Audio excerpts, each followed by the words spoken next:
नमस्कार, SP9 मराठीमध्ये आपलं स्वागत। तर पाहूयात आजच्या विशेष न्यूज। आजरा साखर कारखान्याच्या पंचवार्षिक निवडणुकीत पालकमंत्री हसन मुश्रीफ यांच्या राष्ट्रवादी प्रति रवळनाथ विकास आघाडीने 21 पैकी 19 जागा जिंकून दणदणीत विजय मिळवला। विरोधी आमदार सतेज पाटील, आमदार विनय कोरे गटाला केवळ 1 जागा मिळाली, तर 1 जागा बिनविरोध निवडणूक आली। कारखाना निवडणूक निकालाने आजरा तालुका राष्ट्रवादीचा बालेकिल्ला असल्याचे सिद्ध झाले।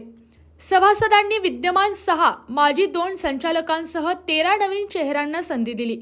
विद्यमान अध्यक्ष सुनील निंद्रेसह 9 संचालकांना पराभवास सामोरे जावे लागले।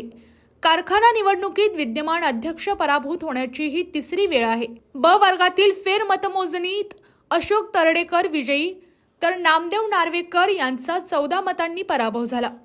निवडणूक निकाल जाहीर होताच उमेदवार व त्यांच्या समर्थकांनी फटाक्यांची आतिषबाजी व गुलालाची उधळण करून आनंदोत्सव साजरा केला।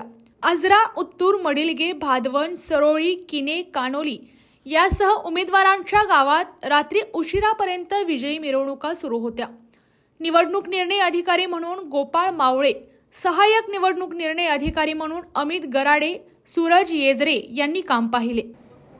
या व इतर काही बातम्यांसाठी पाहत रहा SP9 Marathi. Your time, your news. धन्यवाद।